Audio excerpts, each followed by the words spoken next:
की जय। अपने अपने गुरु महाराज की जय। हजी अपना 3-4 भगवान आववाना बाकी है। हाँ भले तो ये आवे ने एनी एक भजननी सरस ऑफर आई है कि आ भजन समझावो। बधा आवी जाए एनी राह जोता एक बे असमंजसना प्रश्नों 2-3 भगवान तरफथी है। आम तो प्रश्न ज नथी, प्रश्न ना कहेवाय, पण ध्यान शू ए समझ में हजी ओछू वधु उतर्युं होय, हजी थोड़ी समझ में कचाश होय, एना कारणथी एने अवडव रहती होय ने कोई मननी माथाकूट होय। समझाय तो ए माथाकूट नड़े। જરાક ફરીથી સમજાવશું, વળી પાછા હજી એકવાર 2 વાર 3 વાર અમને કંટાળો નહીં આવે। સાચી સમજ સુધી પહોંચાય એ દરિયાનું તળિયું છે। સાચી સમજ એ દરિયાનું તળિયું છે, ત્યાંથી બધા જવાબ મળે। ધ્યાન બહુ નાજુક ચીજ છે, ફૂલથી પણ નાજુક। એને એની રીતે નાજુકાઈ સાચવીને अपना अभ्यास में आवे, एनी पूरी नाजुकाई साचवीने तो एनु फल मळे। जे कोई अपना साधक भगवान एनी समझ प्रमाणे ध्यान में उतरवानो पुरुषार्थ करे छे, कोई सत्संग ओछो वधु मळ्यो होय के कई समझ काची होय के पोतानी कोई नड़तर होय, અને એ સ્થિતિમાં ધ્યાન એ સાધક ध्यान उतरे, ध्यान में उतरे, अभ्यास करे तो पहली वस्तु नड़े छे जराक अधीराई। बेसे त्यारथी ज मन में अधीराईनो एक सळवळाट चालू होय। जो ए आप काढी सको एनो बीजानी कोईनी पासे इलाज नथी। ए समजीने जाते ए सळवळाट काढवो पड़े। मने जे प्रभु आपू होय आपे, हूँ आ बैठो कि आ बैठी, मने कोई अधीराई नहीं, मारा मन में कोई प्रश्न नहीं, कोई जातनो अजपो नहीं। जेम बीजा काम करूँ छूँ समझथी अने काम कामनी रीते थाय छे, एमां कोई हूँ उतावळ मारा मन में छे ने आवती नहीं। बस ए ज गुणनो उपयोग करीश। जेम रोटली माटे लोट बांधीए तो लोट बंधा तो बंधाय, आपनी उतावळ चालती नहीं। शाक वघारा तो वघाराय, एमां उतावळ चालती नहीं। एम जमवानी कोई पण आइटम बनावीए एनी रीते थाय, ए आपणो पाको अभ्यास छे। अने मननी ए स्थितिने आपणे खबर छे, बस ए स्थिति आमां लई आवीने उगाड़वानी छे। ध्यानमां थतुं होय तेम थाय। कामनी एक रीत छे, ए रीत आपणे भांगी शकता नथी। ए रीतने अनुसरवुं ज पड़े तो जे कार्य थाय। गमे एटली उतावळ होय, भले अहींया आवजो, मारा सिवाय कोई बीजा एवा कोई माणस आपने सूता हो तो एनी पासे पण जजो, पण ध्याननी पाकी समझ मन में ऊभी करजो। ए बहु जरूरी छे, खूब जरूरी। ध्यान बहु नाजुक, बहु सूक्ष्म वस्तु छे। आम ध्यान थतुं होय अने तमे जोरथी श्वास खेंचो तो ध्यान में खलेल पड़शे तर्त। आम ध्यान लाग्युं, मन शांत थयुं अने कशुंक एवी एक अजबनो बहारनो, शरीरनी बहारनो मनने न होय एवो अनुभव थयो, कोई शांतिनो, अने श्वास जोरथी खेंचो तो पण ध्यानने असर थशे एनी गतिने। कोई विचार आवी गयो, जराक अधीराई आवी, एवो कोई बीजो प्रश्न, तर्त ध्याननी गतिने असर तरत ज ए ऊभुं थई रहे, रूकी जाए, पाछुं जतुं रहे। आटलुं एकदम नाजुक सरमाळ लजामणी जेवुं ध्यान छे। सरमाळ लजामणी, अडो नमी पड़े, अड्युं न थाय। अने एक वार तमे प्राप्त करी लो પછી કોઈના બાપની મજાલ નથી કે એ તમારી પાસેથી એ પ્રસાદી જૂંટવી શકે. એકવાર ધ્યાન 16 કળાએ પ્રાપ્ત થઈ જાય ત્યાર પછી તમે રાજા છો. જ્યારે ઈચ્છો ત્યારે કામ કરતે કરતે ધ્યાનમાં જઈ શકો. શાક કાપો છો, ધ્યાનમાં જઈ શકો. એવું સહજ થઈ જાય. પણ એ સહજતા સુધી જવા માટે આટલી આપણી તકેદારી, સાવધાની દરેક કામમાં હોય છે. મેં અમારા ડાક્ટર સાહેબ છે, ડૉક્ટર CH પટેલ, જરા અહીંયા ન કહેવાય એવો પ્રશ્ન મેં એને પૂછ્યો. આપને અનુભવ હશે. મારી ગાંડી ભાષામાં આપની આગળ મેં પૂછેલો પ્રશ્ન રજૂ કરું. મેં કીધું, ડૉક્ટર સાહેબ, બાળક જન્મે નહીં ને તમે એના સલાહ આપો કે આને સિઝેરિયન કરવું પડશે, અને હા કે તો તમે સીધી કાતર મૂકો, બાળકને અંદર અસર ના થાય, કાતર ભાગી ના જાય? તો કે ના. શું કરો? તો કે કાતરની અણી જાય એના આગળ અમારી આંગળી ચાલતી હોય છે. સાચી વાત છે. આગળ આંગળી ચાલે, કાતર આંગળી ઉપર ચાલે. આંગળીને અડતી જાય કાતર, અને એમ જોઈએ એટલું કાપે ને ત્યાં સુધી આંગળી સાથે રહે. એ એની સુરક્ષા છે. એમ થાય છે સાહેબ? તો વાત સાચી. આ મેં પૂછ્યું ને એને જવાબ આપ્યો હતો. અને પછી જેટલું જોઈએ એટલું કાપે ને પછી આંગળી એનું કામ કરે. બાળકની અંદર કોઈ અવયવને કાતર અડે જ નહીં. આ જે સાવધાની છે, અને ડાક્ટર જે નાજુકાઈથી કામ કરે એના અનુભવો આપણે પૂછીએ, સાહેબ આ ઓપરેશન તમે શી રીતે કર્યું હશે? આપણા મિત્ર હોય તો કહે ખરા, આપણા મિત્ર હોય, આપણા કુટુંબી હોય તો પોતે કહે ખરા કે મેં આ ઓપરેશન આ રીતે કર્યું, એમ કહે. એવી અજબ વાતો સાંભળીને એક વસ્તુ તારવી, કેટલી બધી સાવધાની ડાક્ટર રાખે ત્યારે જોઈએ ત્યાં જ હથિયાર જોઈએ એ રીતે જોઈએ એટલું જ ચાલે, આગળ નહીં. એ હથિયાર બધા લોખંડના છે, અને આ ચામડી આ છે એ લોખંડ નથી. એમાં સાવધાનીથી કામ કરવું, પાછું પરિણામ લઈ આવવું, દર્દી સાજું કરવું, બેઠું થવું જોઈએ. આ અગાઉથી વિચારેલી જે ડાક્ટરના મનમાં એક યંત્રણા ચાલતી હોય છે, આ મારું અનુમાન છે. એ જે ડાક્ટર કરે છે એ જોઈને એમ અનુમાન થાય. બસ એ જે સાવધાની છે ને, એ સાવધાની ધ્યાનીએ રાખવી જોઈએ અગાઉથી. નહીં તો વાર બહુ લાગશે. ધ્યાન મળશે, તમે નિઃશંક રહેજો, નિઃશંક. જે કોઈ ધ્યાનનો પુરુષાર્થ કરશે એને વહેલું ધ્યાન મળશે ને મળશે જ, લાગશે ને લાગશે જ. આપણે માટે અંતરાયો હોય, એમાં અંતરાયો હોય એ નડે તો જરાક વાર લાગે. કોઈને કશો જ પ્રશ્ન નથી, મનમાં અવડવ નથી, કોઈ વિચારનો તણખો નથી, કોઈ લહેરખી નથી, એકદમ મન સાફ છે અને પ્રસન્ન ચિત્ત છે, એને તરત ધ્યાન લાગશે. પૂરી તૈયારી છે.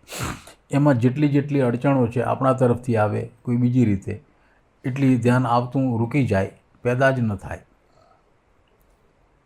બહારથી આવે છે એવું નથી, આવે છે ધ્યાન પેદા તો અંદરથી જ થાય છે. જેમ બીમારી આવે છે એ રીતે ધ્યાન અંદરથી પેદા થાય છે. પણ પેદા થવા ટાણે જે રૂકાવટ આવે છે મનની, કંઈક વિચારો માણસને પકડેલા હોય. એક દીકરી પોતાની આપવીતી અહીંયા રજૂ કરતી હતી. એ દીકરી સાંભળે છે, એનું નામ લીધા વગર હું કહું છું કે બેટા, જે વિચારો તારા પરિવાર વિશે તને આવ્યા કરે છે, બસ એ જ તારી અકડ પકડ બની ગઈ છે. તું માનીશ નહીં, પણ એ અકડ પકડમાંથી કશું આમ માનસિક રીતે નિપજ્યા કરે છે કે જે તને અટકાવ્યા જ કરે છે. અને કદાચ એમાં થોડોક તારો અહંકાર છે. એ અહંકાર તું સમજીને મટાડી શક તો આગળની વાત અઘરી નથી. દરેકને પરિવાર હોય છે, એના સપના હોય છે, પરિવારના પોતાના સંતાનો વિશે આપણે એના વિકાસનું બીજું ત્રીજું ધારી લઈએ. એ સંતાનો મોટા થઈ જાય ત્યાર પછી આપણું નિયંત્રણ રહેતું નથી. બાકી રહે છે એક સૂક્ષ્મ અહંકાર. એ માણસને પજવ્યા કરે છે. એ આપણે કબૂલ નહીં કરીએ. દેખીતો અહંકાર ખબર પડે, સૂક્ષ્મ નહીં જાણી શકો. જેમ દ્વેષ નહીં પકડી શકો એમ અહંકાર નથી પકડી શકાતો. હોય છે પકડી શકાતો નથી અને એને પજવ્યા કરે. એ ઝીણી વાત જરા જો મનને નિવૃત્ત કરો, એકદમ પ્રયત્નપૂર્વક ગમે તે થઈ જાય, મારે ધ્યાનનો સ્વાદ લેવો છે, એ હઠપૂર્વક બેસી જાઓ તો ધીરે ધીરે એ જે દુર્વૃત્તિઓ છે હટતી જશે, એમાંથી આસ્તે આસ્તે મુક્ત થવાશે અને તમને ધ્યાન પ્રાપ્ત થશે. એટલી વાર લાગશે. મનની માથાકૂટ છે, જે માથાકૂટ છે, જે અવરોધ છે એ મનના જ છે અને અવરોધ મટશે પણ મન થકી. રેખા દીદીના શબ્દો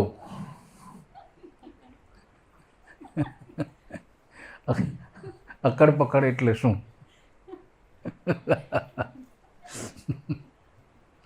એ તો સરળ મનની બાઈ છે અને અકડ પકડ છે જ નહીં, પણ એ બીજાને જોઈને ને પછી અમને ગોદાગોદી કરીને બે ચાર વખત પ્રશ્ન ઊભો કરે. આ અકડ પકડ નથી સમજાયું, તમે અકડ પકડ સમજાવો. રોજ એકવાર એનો પ્રશ્ન હોય.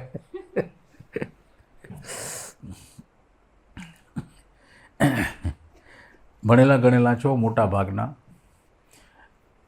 વડીલોના મન તો ઘણે ભાગે એવા સમયમાંથી ગુજર્યા હોય છે કે સરળ જ હોય છે. સમજીએ જલ્દી જાય અથવા તો એને તર્ક નથી હોતો. જે આપણને ભણેલા ગણેલાને તર્ક થાય, તર્ક આવે. એ તર્ક અવરોધ છે. બરાબર જોઈએ તો ગોખી નાખો પ્રભુ. મનમાં પેદા થતો તર્ક એ ધ્યાનનો અવરોધ છે. હા, તર્ક જેવો પેદા થશે તમારું ધ્યાન અટકી પડશે અને પાછું ત્યાંથી પાછું વળી જાય. જેમ નળીમાં પાણી પાછું વળી જાય એ રીતે. એટલે એકવાર એ રીતે ગમે તેમ પ્રયત્નપૂર્વક જોરથી છીંક ખાવાની, ટૂંકી નહીં, કચકચાવી. લોકો બધા જુએ છીંક આવી. મને આવતી હતી પણ થાય શું, મારે છીંક ખાવી હતી, પાછી વળી ગઈ. પંપાળી, આવો ભાઈ આવો. લોકો જુએ ને, કેને છીંક ખાધી? તમે માનશો, માણસ પોતાનું વ્યક્તિત્વ સ્થાપિત કરવા માટે અનેક ઉપાયો કરે છે. આમ જમવા બેઠા હોઈએ અને કોઈને મનમાં સહેજ છૂપો અહંકાર ઊંચો નીચો થતો હોય કે સાલું હું બેઠો છું જમવા, મારા તરફ કોઈ જોતો નથી, તો મારે મારું વ્યક્તિત્વ સ્થાપિત કરવું છે. અને ગમે એમ કરીને લોકો નોટ લે. શું કરે? કારણ વગર કાંઈ ન હોય તોય ભાત છે કે દાળ છે કે એમાં આમ ટક ટક ટક ટક ટક ટક ચમચી પછાડ્યા કરે.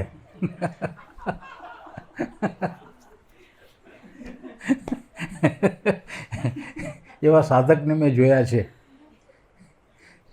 4-5 દિવસ એનો ટક ટક ટક ટક ચાલ્યો. કોઈને ટક ટક કરવું ન પડે, એનું ચાલ્યું. હું એને ઓળખતો હતો પહેલેથી. 6 દિવસે મેં એને બોલાવીને કહ્યું, મેં પ્રભુ આ મનમાં કચરો કેટલાક દી ટક ટક ચાલશે? ભગવાન કહ્યું, આ તમને પરેશાન કરે છે? બધાએ તમને જુએ છે, હજી તમને સંતોષ નથી થતો?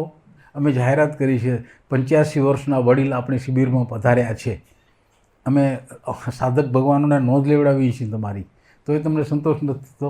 વ્યક્તિત્વની સ્થાપના તો કેટલીક હોય.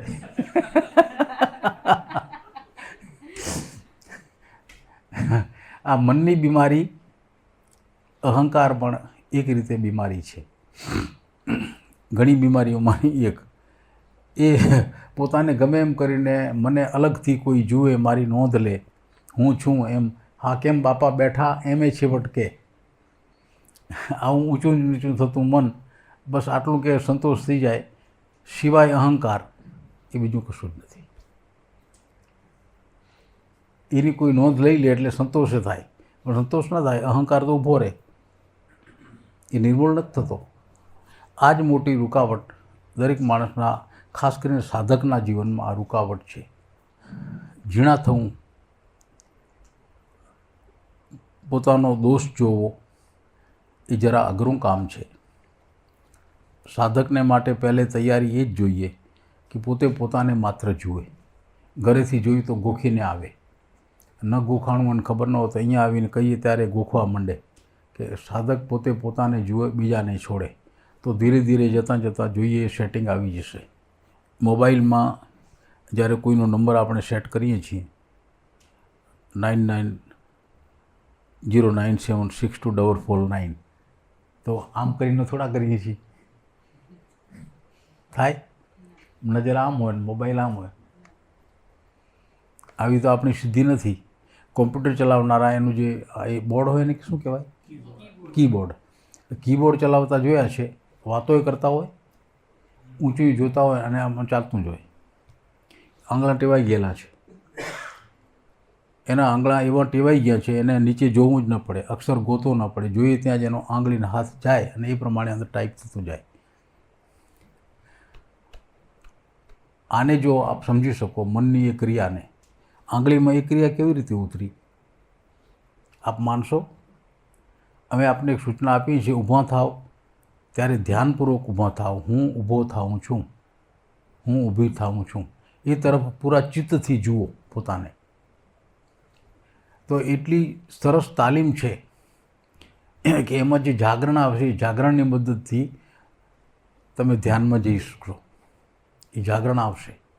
રોજ આ ક્રિયા કરો. રોજ કેટલી વાર બેસીએ અને કેટલી વાર ઊભા થઈએ, દરેક વખતે આ એક જાગરણ તમારા ચિત્તમાં ચોંટી જાય કે જ્યારે હું ઊભો થાઉં કે ઊભી થાઉં ત્યારે હું ઊભો થાઉં છું, હું ઊભી થાઉં છું, એ સ્મૃતિપૂર્વક એ ક્રિયા કરવાની. એ સ્મૃતિ વગર જવી ના જોઈએ. એટલી સરસ ક્રિયા છે. ખુરશીમાં બેસીને ઊભા થાવ કે નીચે ઊભા થાવ, એ વખતે સ્મૃતિ, હું ઊભો થાઉં છું, હું ઊભી થાઉં છું, એ સ્મૃતિમાં નોંધાઈ જાય. એ કીબોર્ડ બની જશે અને તમને જાગતા રાખશે અને ધીરે ધીરે ધીરે ધીરે અલગથી કાંઈક એવી વસ્તુ સંચારિત થશે, મનને તાલીમ મળશે અને જ્યારે ધ્યાનમાં બેસશો ત્યારે એ જ શરીર, એ જ ક્રિયા તમને સાથ આપશે. સહજ. બધા આવી ગયા છો ને? શરીરને જોવાની ક્રિયા, જે આ ભજનનું લઉં,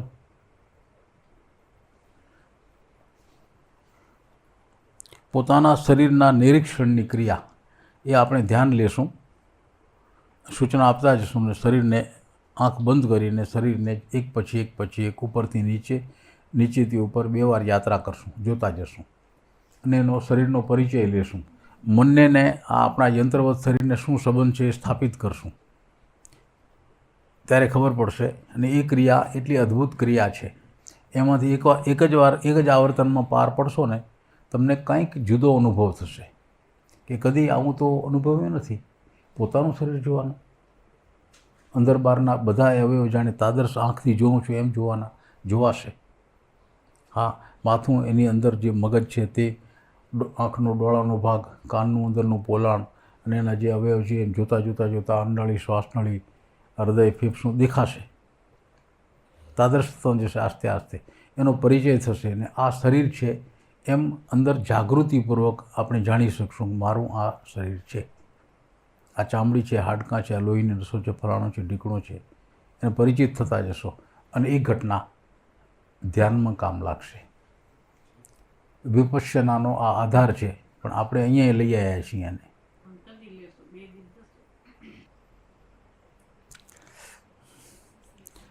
એક મારવાડી ભજન છે, શબ્દો થોડાક મારવાડી આવે છે એટલે મારવાડી જ ભજન હશે અને રાગ પણ એના દેશનો છે. થોડોક 5 મિનિટ લાગે ગાતા,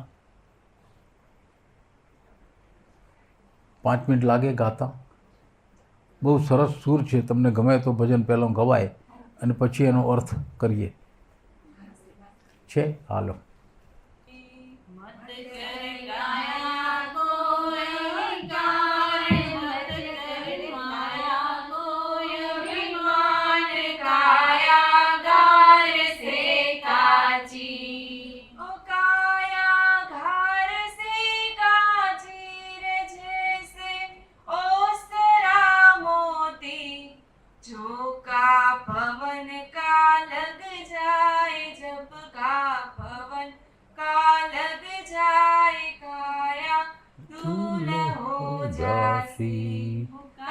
तेरी धूल हो जासी, ऐसा सख्त था महाराज जिनका, मुल्कों में राज जिन घर झूलता हाथी, जिन घर झूलता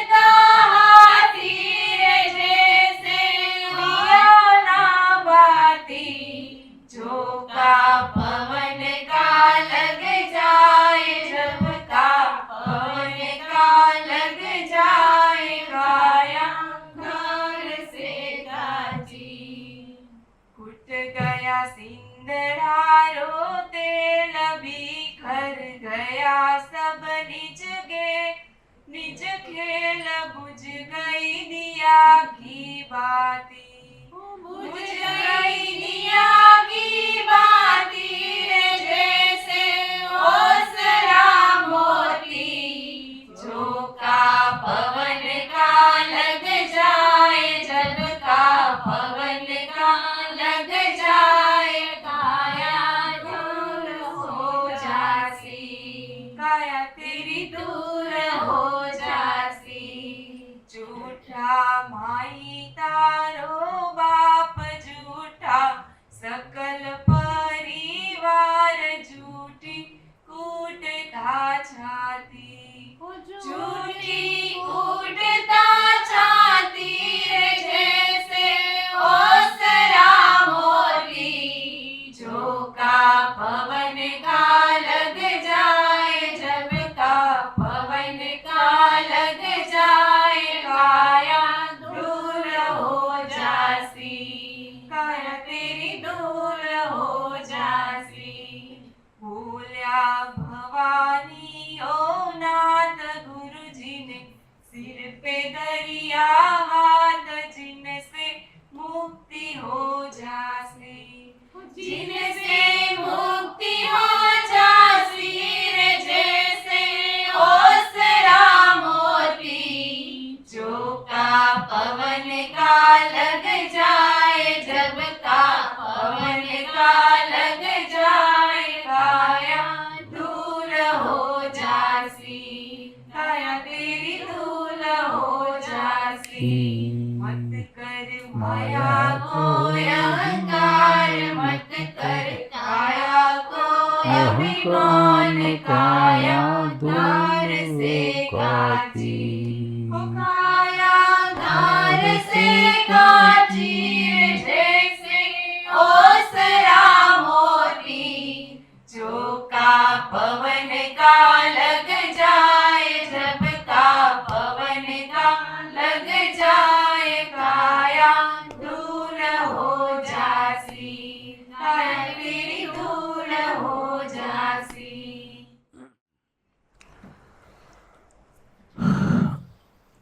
શરીરવાદી આ દુનિયામાં શરીર જ સબ કુછ છે, એનું લાલન પાલન, એના દ્વારા રંગભોગની ઉજવણી, ખાણીપીણી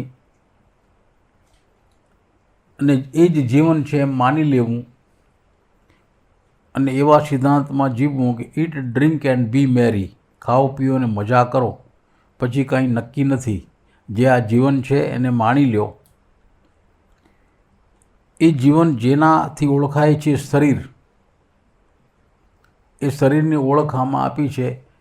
આ તારું શરીર છે, એ લાગે છે આવું ન કર, પણ ગારાથી એ કાચું છે, ગારો, હમણાં ચોમાસામાં ગારો થઈ પડશે, એનાથી કાયા ઘાર સે કાચી। ઓસરા મોતી, ઓસ એટલે ઝાકળ, મારવાડી ભાષા છે, રા એટલે ના, ઓસના ઓસનું, રા એટલે નું, ઓસનું મોતી, ઓસ એટલે ઝાકળનું બિંદુ મોતી જેવું દેખાય સૂરજનો તડકો પડે ત્યારે, પણ છે પાણી। એમ આ કિંમતી કેવી એ કાયા લાગતી હોય, મજાની લાગતી હોય, માણવા જેવી, પણ ઝાકળના બિંદુથી વિશેષ નથી। જેમ ઝાકળનું બિંદુ ફૂંક ઉડી જાય, તડકો પડે ને હવા થઈ જાય, એ જરાક વાર લાગે। એમ માણસની જિંદગીને ખબર નથી પડતી ક્યારે ગરડા થઈ ગયા, ત્યારે સભાનતા આવે, આટલી ઉંમર જતી રહી। ખરેખરી ઉંમર વીતતી હતી ત્યારે ઉંમરની કશી લિહાજ નહોતી, ખબર નહોતી, એની પલની કોઈ કિંમત નહોતી। કાલે આપણે પરમ દિવસે પ્રીતમનું ભજન ગાતા હતા, માગસરે માથા ઉપર મોટું મરણનું શાલ, માર્ગ વેચે ઉતાવળો કોઈ આજ ને કોઈ કાલ। મરણનો માર્ગ, માણસ મરતા જ રહે છે, કોઈ આજે ને કોઈ કાલ, એમાં આપણો ક્યારે નંબર આવશે નક્કી નથી। જીવનની નિરર્થકતા નહીં, જીવનની અનિશ્ચિતતા। અને એ જ વાત અહીંયા કહે છે કે તારા મત કર માયા કો અહંકાર, તારી પાસે જે કંઈ છે એનો અભિમાન છોડ। શું કામ? મત કર કાયા કો અભિમાન, કારણ કે તારી આ કાયા છે એ ગારાથી એ કાચી છે, ક્યારે મટી જાય એનું નક્કી નહીં। ઝાકળના બિંદુ જેવી છે, ક્યારે ઉડી જાય એનું નક્કી નહીં, અને ઉડશે કે મટી જશે પછી જે કંઈ હશે એ પડ્યું રહેશે. આટલું ભેગું નથી આવતું, આટલું. કલકત્તાના એક બહુ મોટા કરોડપતિ અબજપતિ શેઠ અનેક સંપત્તિ ભેગી કરેલી ને એના જીવમાં ચોંટી ગયેલું બધું એમાંથી ઉખડે નહીં. એ જેને ગુરુ માનતા હતા, કોઈ હિમાલયના સંત હતા, કોઈ 2-4 વર્ષે એકાદ વખત આવે અને તેડવા જાય તો એક વખત એને ત્યાં સંત પધારેલા ને એનું વર્તણૂક જોઈ, રીતભાત, ઉંમર થયેલી લગભગ 70 વર્ષની ઉંમર એ શેઠની. એને એના મોહમાંથી મુક્ત કરવા માટે પેલા એના સંતતા ગુરુ જેવા એને એમ કહ્યું, રોજ બેસે 2-4 કલાક એની પાસે એનું સાનિધ્ય માણે, સત્સંગ સાંભળે. એવી તક સાધીને એકવાર કહ્યું, શેઠજી आप हमारा एक काम कीजिए. बोलिए गुरुदेव, क्या कर सकता हूँ. એને મનથી એવી આશા, મારા ગુરુદેવ મારે માટે કોઈ આદેશ કરે છે જે મને ધન્ય કરી નાખશે. માગીએ ગુરુજી, આપ મેં આપકી યાર સેવા કरूँ. તરત અંદરથી ખોસી રાખેલી શિવાની સોય કાઢી આવડી. ये सुई है, ये जरा मैं संभाल के रखे है आज दिन तक तो, लेकिन कब खो जाए निश्चित नहीं. मैं इसे मेरे साथ स्वर्ग में ले जाना चाहता हूँ, लेकिन मैं तो फकीर ठहरा, इनको रखने की कोई जगह मेरे पास नहीं है. तो ऐसा सोचा आपको दे दूँ, आप अगर स्वर्ग में आओ तो ये तुम्हारे साथ लेके आना, आप रखिए. मेरा बस इतना छोटा सा काम कीजिए. अरे महाराज, गुरुदेव, ये कोई काम हुआ. सुई क्या, एक परमाणु तक मेरे साथ नहीं आएगा. आप जानते हो गुरुजी, आप तो ज्ञानी पुरुष हो और मुझे ये कह रहे हो सुई मुझको देते हो ले आना. तो सेठ जी, इतनी संपत्ति आप साथ में लाओगे तो साथ में इतनी ये सुई भी चली आएगी. એટલું કહ્યું ને શેઠનો નશો ઉતરી ગયો. હા હા હા હા, વાત જીવન પલટી ગયું.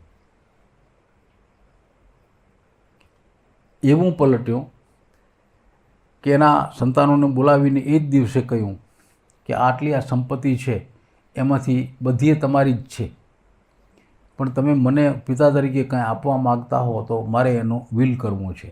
અરે પિતાજી, શું વાત કરો છો, તમારી જ છે. ના, મારો અધિકાર તમે નાના હતા ત્યાં સુધી હતો. આજે મોટા છો, સમજદાર છો, કામ ધંધા કરો છો, તમારું જ છે. મને શું આપશો એ મને કહો. તો દીકરાઓએ જે આપવા ધાર્યું એ બધીનું દાનમાં વિલ, મારે આમાંનું કાંઈ જોઈતું નથી. દીકરા તમને મંજૂર છે? હા બાપુજી. 100 ચમત્કાર કરી ગઈ. ચિત્ત પલટે એના માટે આવા ભજન નિમિત્ત બને, પણ ભજનની અસર થાય છે. માણસ લહેરમાં ઝૂમે ના નહીં. મત કાયકો અભિમાન કેટલાય સાંભળ્યું હશે. અમે કોલેજમાં હતા ત્યારે સ્પર્ધાઓ ઘણી થતી, વિદ્યાર્થીઓ વચ્ચે સ્પર્ધા. એમાં વક્તૃત્વ સ્પર્ધા હતી અને એમાં તમે ભણ્યા છો ને ખબર છે, શીઘ્ર વક્તૃત્વ હોય છે. ટોપલીમાં ચિઠ્ઠીઓ નાખેલી હોય, એ વક્તા આવે એમાંથી ઉપાડે, એમાં જે વિષય હોય વિષય ઉપર બોલવાનું અને કેવું વક્તવ્ય આપે છે એના આધારે એને નંબર મળે. અમારી એવી સ્પર્ધા હતી. ટોપલી પડેલી, ચિઠ્ઠી ઉપાડી, પોતાની જાતે ઉપાડવાની. ખબર તો હોય ને માય શું લખ્યું હશે. એમાં લખ્યું અવળવાણી. મારે ભાગે વિષય આવ્યો અવળવાણી. હવે હું જિંદગીમાં કદી વિચારો નહીં અવળવાણીમાં શીખવર શું કહેવાય. અવળવાણી એટલે ઉલટવાણી. એકદમ સાંભળ્યું. એ વખતે તો શું વક્તવ્ય આપ્યું, એના શબ્દો શું હતા યાદ નથી આવતું, એટલે 50-55 વર્ષ પહેલાંની આ વાત છે. પણ આજે એનો સાર મને યાદ છે. મેં એવું કહ્યું કે જગતની જે રીતભાત છે એને ઉલટી રીતે કહેવી હોય તો આજે ધીરા ભગત જેવા સંતો થઈ ગયા છે કે જગતની રીતભાતને ઉલટું કહીને સમજાવે છે. એમાંની એક ચોપાઈ છે જે બધાએ સાંભળી હશે, જનની જણતો ભગત જણ, કાં દાતા કાં સૂર, નહીં તો રેજે વાંઝણી, મત ગુમાવીશે નૂર. આજે એ ચોપાઈમાં એનું કાંઈ રહ્યું નથી. ને આજે જે છે એ હું તમને કહું છું એ અવળવાણી છે.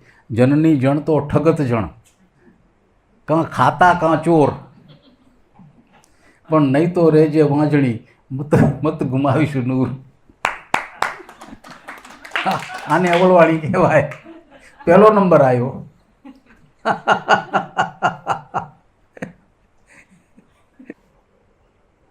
સમજી શકાય તો અતિ બોલકી આ દુનિયામાં એક છેડો જિંદગીનો એ છે, બોલ બોલ બોલ બોલ બોલ બોલ બોલ બોલ બોલ બોલ બોલ બોલ બોલ, તો એ ખૂટે નહીં એટલી વાણી વપરાય છે જ્યાં ને ત્યાં. અને સામે છેડે મૌન છે, પરમ મૌન. જે એ મૌન સાધી ગયો અને એનું મરમ જે સમજી ગયો, વૈખરીનું મૌન એ સાતતા સાતતા અંદરનું મૌન સિદ્ધ થાય, બિલકુલ શૂન્ય થઈ જાય. અને જ્યાં શૂન્ય થયું ત્યાં એ પરમ ધ્યાન અને પરમ જ્ઞાન બે ભેગા પ્રાપ્ત થાય. અને પરમ ધ્યાન અને પરમ જ્ઞાન, અંદરનું મૌન જેને સિદ્ધ થયું, જેને કાષ્ટ મૌન કહેવાય. કાષ્ટ એ સ્વપ્ન નથી, હકીકત છે. માણસ એને સાધી શકે છે, કોઈ કપોળ કલ્પના નથી. આપણી ધીરજની કસોટી કરે એવી સામાજિક પારિવારિક વ્યવસ્થા આપણને પ્રાપ્ત થાય કે આપણે બોલવું નથી તો નથી બોલવું, એ અવસ્થામાં કેટલાક દિવસ જીવાય છે.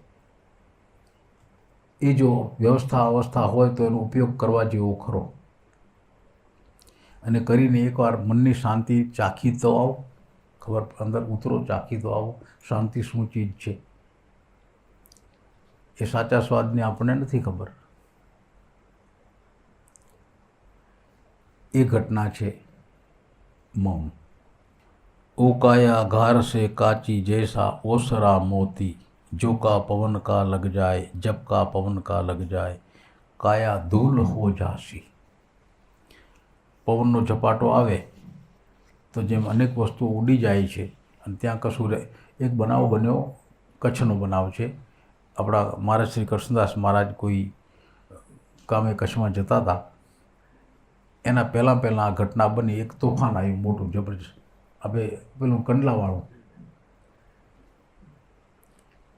એમાં એ મગફળીના દિવસો, મગફળી નીકળેલી, ઢગલા પડેલા ખેતરમાં, અને એવું જોરદાર તોફાન આવ્યું કે લગભગ 200-300 મણ મગફળીનો ઢગલો પડેલો. અને તોફાન એવું ઘેરી વળ્યું કે મગફળી ત્યાં એક મગફળી ત્યાં રહી નહીં, ઉડી ગઈ બધી. આવું તોફાન. જો કા પવન કા લગ જાય. એમાં માણસને ઉડતે વાર લાગે, માણે ઉડી પડે. ગાડીઓ ઉડી ગયું, ગાડીઓ, કારું.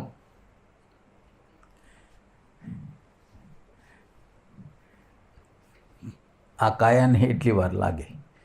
જો કા પવન કા લગ જાય, જપ કા પવન કા. બીજી વાર ગાયામાં મજા આવે એટલે કવિએ લખ્યું છે, કાયા ધૂલ હો જાસી. તો ધૂળ જેવી કાયા ધૂળ થઈ જશે, પાછી ગોતી નહીં ચડે, ક્યાં ગયા ખબર નહીં. ખૂબ સજાવી શણગારીને. એ ભલા આપે વિચાર્યું છે કે માણસ પોતાને રૂપાળો દેખાવા શું કામ પ્રયત્ન કરે છે, સ્ત્રી હોય કે પુરુષ? એ કદી વિચાર આવ્યો છે? હું આપને કહું, અંદર જે સૌંદર્ય છે ને એ બહાર આ રીતે વ્યક્ત થાય છે. અંદર સૌંદર્ય છે જ, પરમ સૌંદર્ય છે અંદર, પરમ સૌંદર્ય. બહાર છે જ ક્યાં એવું અંદર. એ કોક રીતે માણસ પોતે પ્રગટ કરવા ઈચ્છે છે. એનું જ્ઞાન પૂરું નથી એટલે જરા વિકૃતિ રીતે એ પ્રગટ થાય છે, વિકૃતિ રીતે. જેમ કે સહજ બાલ વળવા અને પેલા એ આમ કરાવે એને શું કહેવાય? હા, હેરસ્ટાઈલ એ કરાવે એ બાઈને શું કહેવાય? પાર્લરવાળા. એ જે કરાવે એ તો બાલની કસરત કરાવે છે. આપણે એનો વિરોધ નથી, પણ સહજ બાલ ઓળી તો જુઓ. સહજ એકવાર સહજતામાં જઈ જુઓ, એ જે રૂપ નીકળે એ આમાં ના નીકળે. અને એનો કંટાળો કેટલો. બેહી રહેવું પડે, ચૂંથા ચૂંથ કરે, ગોદા મારે. સહજ. ઘણી વાતો આપણે જાણી નથી. આપ માનો નહીં, ભગવાન માતા એટલે સ્ત્રીને સર્જી છે સૌંદર્ય માટે જ. હા જી, આપ જાણો નહીં આપનું રહસ્ય. સૌંદર્ય માટે જ સ્ત્રીને સર્જી છે. એ પોતે જ સૌંદર્ય છે. પછી વાઘા શું પહેરાવાના? હા, નથી માનવામાં આવતું ને. આપણે એ શબ્દનો અર્થ ખોટો કર્યો. જેમ પ્રેમનો અર્થ ખોટો કર્યો, એમ સૌંદર્યનો અર્થ ખોટો કર્યો. આ ખોટા અર્થમાં ચડી ગયા એટલે માથાકૂટો થઈ છે. સાચા અર્થમાં ઉતરી આવો પાછા. સહજ બાલ ઓળો, સવારના નાવ ધુઓ, બાલ પલળ્યા હોય. રોજ તો પલાળતા નહીં હો, કદાચ અનુમાન કરું છું. લાંબા લાંબા બાલ હોય, રોજ પલાળીને ચોખ્ખા કર્યા પાલવે નહીં, એવું હશે, અનુમાન કરું છું. કેમનું છે? રોજ પલાળો છો?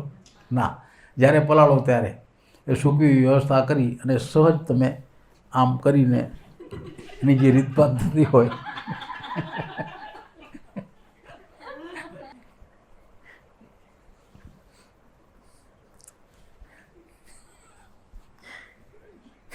ચાલો, હું કોઈ નથી કેવું હવે.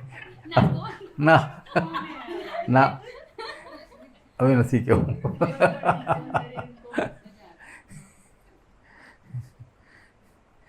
વ્યક્તિમાં પોતાનામાં ઘણું સૌંદર્ય છે, ઘણું સૌંદર્ય. પહેલું સૌંદર્ય છે સ્વભાવનું, બીજું સૌંદર્ય છે મીઠી વાણીનું, ત્રીજું સૌંદર્ય છે અંદર ખૂબ રાજીપો અને આનંદ ભર્યો હોય તો ચહેરા ઉપર છલકે એ છલકતા ચહેરાનું. આ બધા સૌંદર્ય છે જ. એને આપણે કેળવી ન શક્યા અને ખારાશ જીવનની ફેલાઈ ગઈ. એને ગમે એમ કંઈ ઢાંકીને, જેને મેકઅપ કહેવાય, કલર છે એમાંથી બીજો દેખાડવો એ મેકઅપ છે ને. આ પછી જે છે એ મેકઅપ છે. જો અંદરનું સૌંદર્ય નીકળે પછી કોઈ જરૂર નથી. એ જીવન ખોવાઈ ગયું છે, સહજતા જતી રહી. જેને સહજતા કહેવાય ને. ગીત ગાતી ગાતી પનિહારીઓ નીકળતી બેડા લઈને. આજે બેડાય નથી ને પનિહારીઓ ખલાસ થઈ ગઈ નથી ને. ગીતે જતા રહ્યા. મોટું દુઃખ તો એ વાતનું છે, ભલે કદાચ સગવડો થઈ, ઘરે પાણીના નળ આવ્યા અને પનિહારીઓ છૂટી, એ ઠીક થયું, ચાલો, પણ ગીત જતા રહ્યા. જીવનનું સૌંદર્ય આપણે ખોઈ નાખ્યું. ત્યાં સુધી કે લગ્નમાં ભાડેથી માણસો લાવીએ ને આપણે આમ બેસીએ ઓળાની જેમ. જન્માષ્ટમીનું એક બહુ સરસ ગીત હું તો છેક નાનપણથી સાંભળતો આવ્યો છું, છેક નાનપણથી. મને ગમતું, બહુ બહુ ગમતું, આજે ગમે છે. એ ગીત ખોવાઈ ગયો. આજે બહેનોને કદાચ નાની દીકરીઓને આવડતું પણ નહીં હોય. આ મોટા જે માતાજીઓ છો એ ગાયું હશે, આવડતું હશે. મને આવડે, હું ગાઈ બતાવું. તમને ઠીક લાગે તો ઝીલજો, નકર ના કહેજો. ગાતા બંધ થઈ જાઓ એમ કહેવાનું.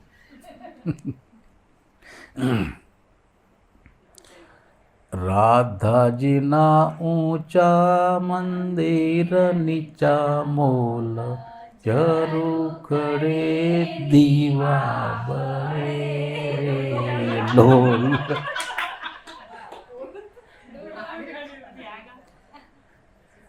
આગળ તો તમને આવડતું હશે, મારી આબરૂ શું કામ લ્યો છો?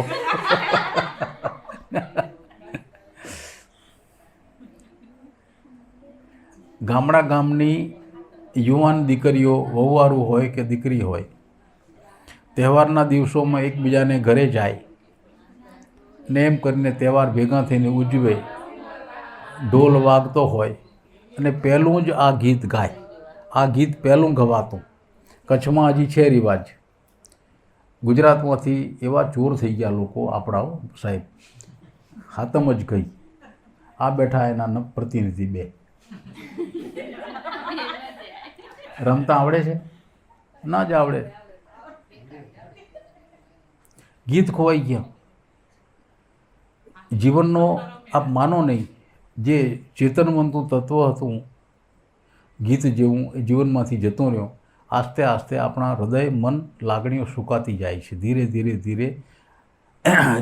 જેના મારફત હૃદય ઝરતું, જેના મારફત વાત્સલ્ય નીકળતું, જેના મારફત હૃદયના સંબંધ જોડાતા, જેને કારણે જીવન મજા આવતી એવું જીવાતું. જન્માષ્ટમી પૂરી થાય પછીના ઘણા દિવસો એ રીતે જતા. આજે બધું ગયું, લાગણીઓ સંકોચાતી જાય છે, હૃદય સુકાતા જાય છે. એમાં કોઈ લાગણીનો, પ્રેમનો, ભાવનું જળ રહ્યું જ નથી. ખાલી ખમ તળાવ છે. પ્રેમના હંસ આવે છે, તરસ્યા પાછા જાય છે. આ આપણે કમાયા.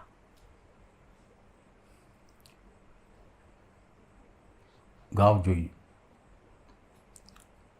રાધા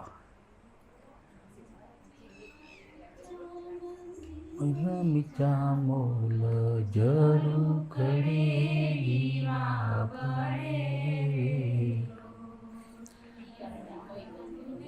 હળવે હળવે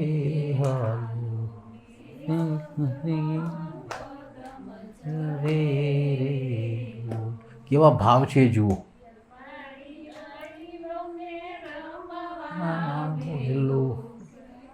આમંત્રણ, એ ડોહા માનતા ન હોય એને અહીંયા ગીત ગાઈને આમંત્રણ મોકલે. એ ડોહા વહુને છૂટી કરો, અહીંયા રમવા આવે. એમ સીધું ન કે, ગીત ગાઈને કે.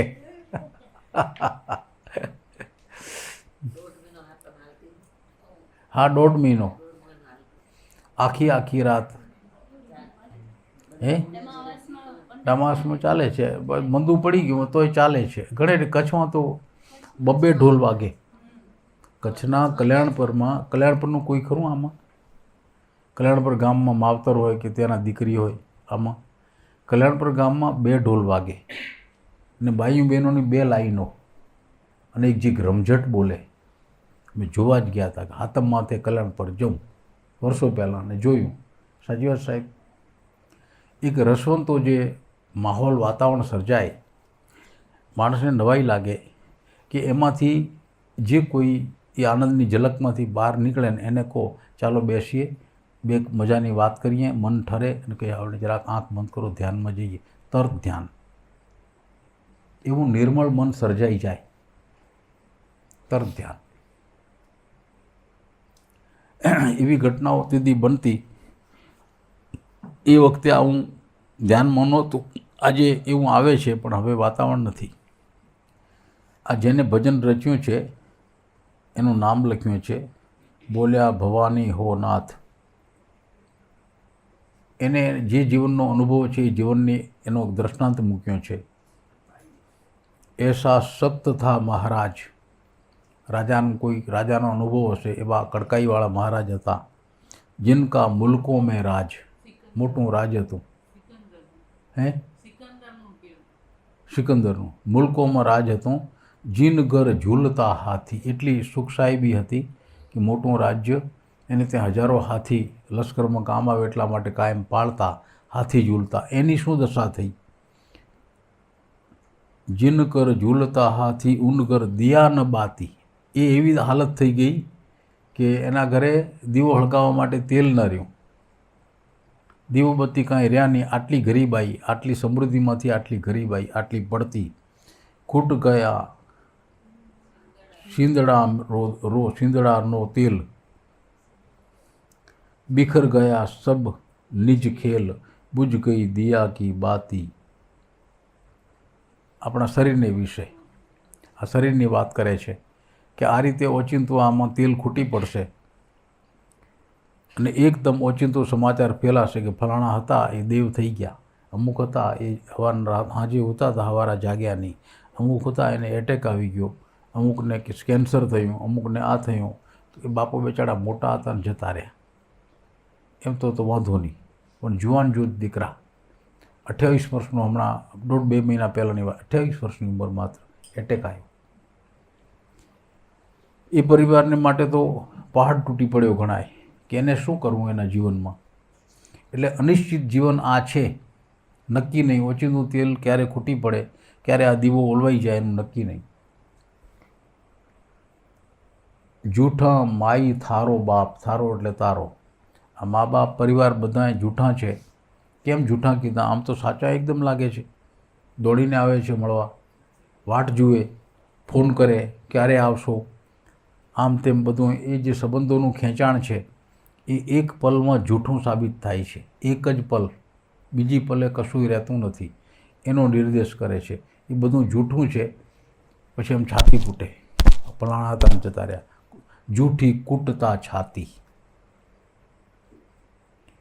એનો કોઈ અર્થ નથી. આ રીતે કારણ કે જે આપણા હાથમાં છે જ નહીં, સ્વીકારે છૂટકો. ઓ જૂઠી કૂટતા છાતી, જૈસે ઓસરા મોતી. ઝાકળનું મોતી હોય એના જેવું. બોલ્યા ભવાની હો નાથ, ગુરુજીને સર પે ધરિયા હાથ, जिनसे मुक्ति हो झांसी.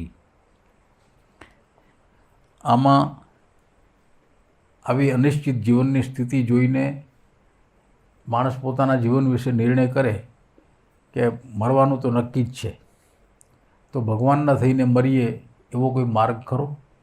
ઘણા માર્ગ છે. એમાંનો આ ભવાનીનાથને પોતાને જે ખ્યાલ છે એ માર્ગ કહે છે, ગુરુજીને શરણે જતા રહો. તમારા સદગુરુને શરણે જાઓ, એનો સત્સંગ સાંભળો, એ મર્યાદાઓ શીખવાડે એ રીતે જીવન જીવો, એ રીતે તપસ્યા સાધના કરો, અને કોઈક દિવસ આપણી પાત્રતા થશે, આપણે અંદરથી સાચે સાચ પાકશું, એ ગુરુજી જાણી જશે, માથે હાથ મૂકશે, આપણું કલ્યાણ થઈ જશે. આ એક માર્ગ બિલકુલ માણસ કરી શકે એવો બિલકુલ સારામાં સારો માર્ગ છે. સંસાર છોડવાની વાત નથી, ગુરુજીને શરણે જવાની વાત છે. એક આપણા સાધકમાંથી એક પ્રશ્ન લઈ આવ્યા. તમને કોઈને માથે લેવાની જરૂર નથી. થોડોક નાજુક પ્રશ્ન છે.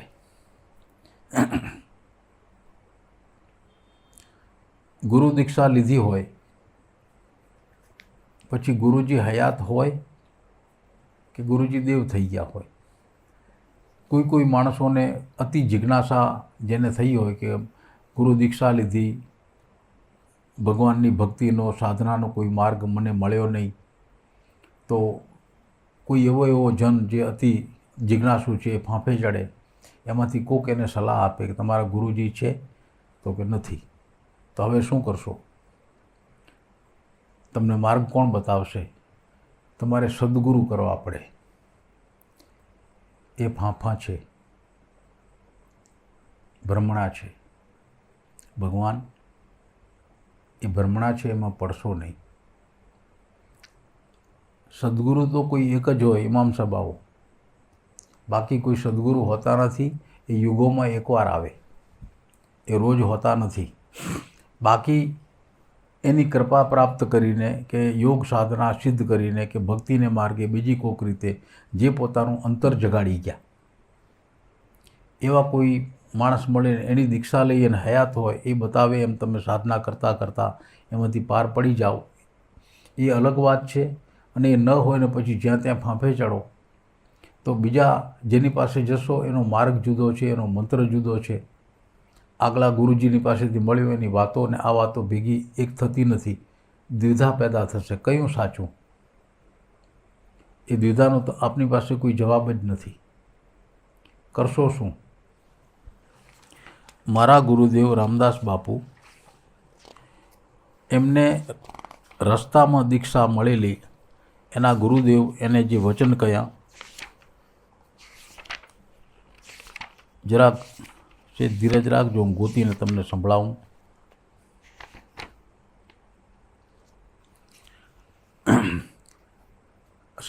અમારા સદગુરુ એનો દેહાંત થઈ ગયો પછી એના જીવન વિશે કંઈ લખવું હતું, તો એ જ્યાં જ્યાં વસ્યા ફર્યા, એના જે મિત્રો હતા સાધનામાં ભેગા હતા, એને આછી પાછલી વાતો આમાં ટાંકેલી છે, ને એમાં એના ગુરુજીએ કહેલી વાત આવે છે, એટલે હું વાંચું છું.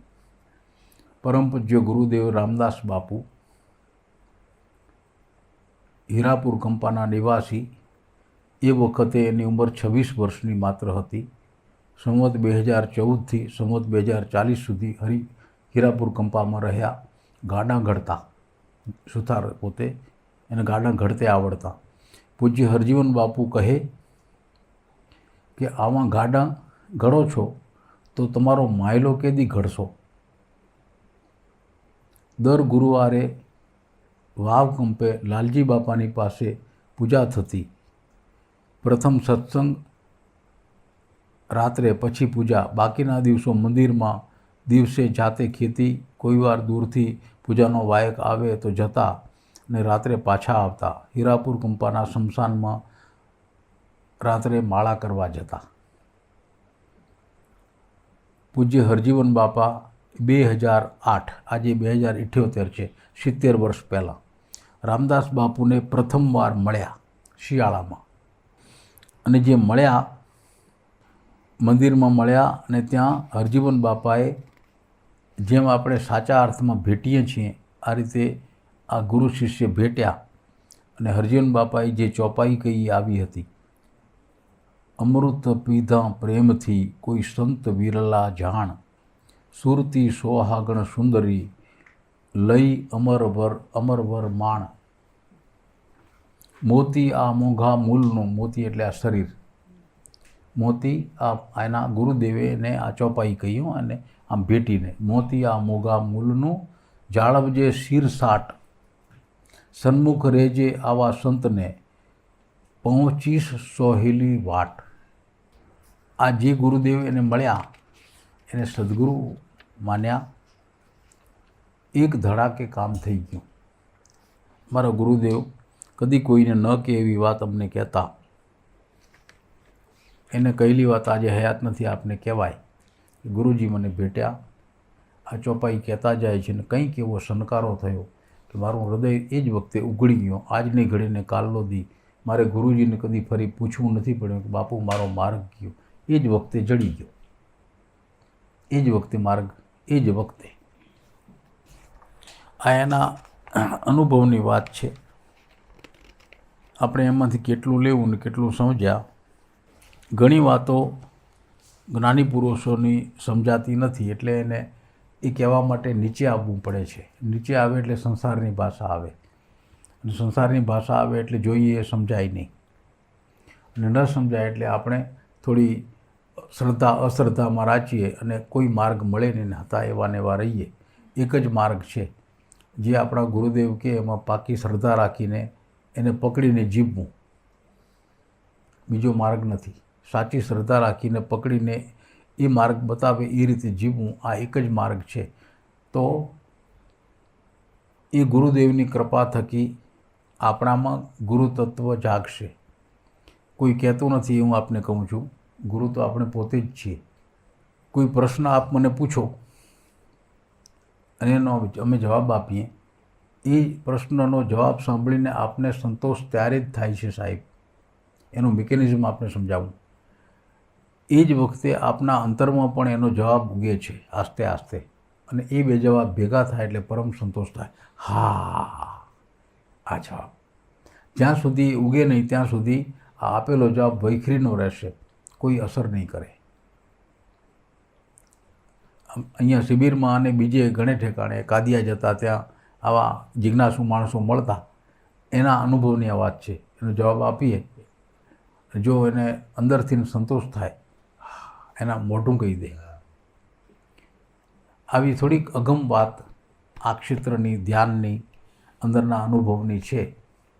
એ વાત કહેવા માટે માણસ ગમે એટલો પુરુષાર્થ કરે, ભાષા લઈ આવે, જેને અનુભવ નથી એને નહીં સમજાવી શકાય. એક જ માર્ગ છે કે આ કહે છે એ વાત સાચી છે, ફક્ત મને અનુભવ નથી થયો, મારે એ અનુભવમાં જવું છે. તો પ્રભુ મને માર્ગ બતાવો, સી રીતે જવાય. બસ એ ટાણે ઘા મારી દો તો એ જીવનું કામ થશે. બીજો માર્ગ નથી કોઈ. એ સિવાય અધર્યું જ રહેવાશે, પ્રશ્નો જ થયા કરશે, તર્ક એનું કામ કરશે અને આપણે જિંદગીભર પરેશાન ને પરેશાન રાખશે, સિવાય કે ઠરીએ. આપણે તમને લગભગ શીખ્યું છે कि श्वास का छोड़ना, मन का ठहरना, मन का जागना, जागने के बाद अपने आप प्रार्थना होना, तो उसकी असर से हृदय का खुलना. ये घटना सहज बने છે. શ્રદ્ધા તમને ન હોય તોય થશે. હા, આની શ્રદ્ધા નહીં હોય ને તો આ ઘટના બનશે. માત્ર શ્વાસ છોડતા શીખો, શ્વાસ ભરી સહજ છોડતા. તો શ્વાસ છોડ્યાની ઘટનાથી મન તરત જ ઠેરી જશે. મન ઠેરે, મન ઠેરવું એટલે ખાલી થવું, વિચારવિહીન થવું, નિર્વિચાર અવસ્થા થઈ જશે. એવો રોજ અભ્યાસ કરો આપણે તો માત્ર આપને માટે 5 કલાક જ સૂચવ્યો છે. 5 કલાક સવારે, 5 કલાક સાંજે, ખાલી પેટે જે સમય તમને યોગ્ય લાગે એ રીતે અભ્યાસ કરો. 15, 20, 25 દિવસ, મહિનો, 2 મહિના. તમારી તીવ્રતા પ્રમાણે વહેલો મોડો તમને કશોક અંદરથી સંકેત જવાબ આવશે. આ એક સાદામાં સાદી, બિલકુલ સાદી ક્રિયા છે, બિલકુલ સાદી. 9:15 થયા છે. અત્રે સમાપ્ત કરીએ. વળી કાલે ભેગા થઈશું સવારના 5 વાગે એથી વહેલા. જો ભગવાન જેમ છે એમ રહે ને વરસાદ ન પડે તો ઉપર આપણે ધ્યાનનો લાભ લઈશું. બરાબર છે. સંકલ્પની રીત શીખવાની બાકી થઈ ગઈ નહીં? હા, બસ તો એનો કરજો, તમને લાભ થશે. સાચે સાચી તીવ્રતામાં જશો તો સંકલ્પ થઈ જ જશે, નિર્વિવાદ થઈ જશે. ઘણાને આવા અનુભવ થયા છે, ઘણાને. ચાલો ત્યારે સમય થયો. ભગવાનનું નામ લઈને વિખરાઈએ. રાત ખૂબ પ્રેમથી મજાથી વીતે. સરસ મજાની ઊંઘ આવે. સવારના 4 વાગે જગાય. સ્નાન વગેરે કરીને પાછા આપણે ધ્યાનમાં પરોવાઈએ અને પરમાત્માની કોઈ પ્રસાદી 3 દિવસ બાકી રહે છે એમાં પ્રાપ્ત થઈ જાય એવી પ્રાર્થના સાથે બોલીએ સદગુરુ ભગવાન કી જય. अपने अपने गुरु महाराज की जय. हरिओम.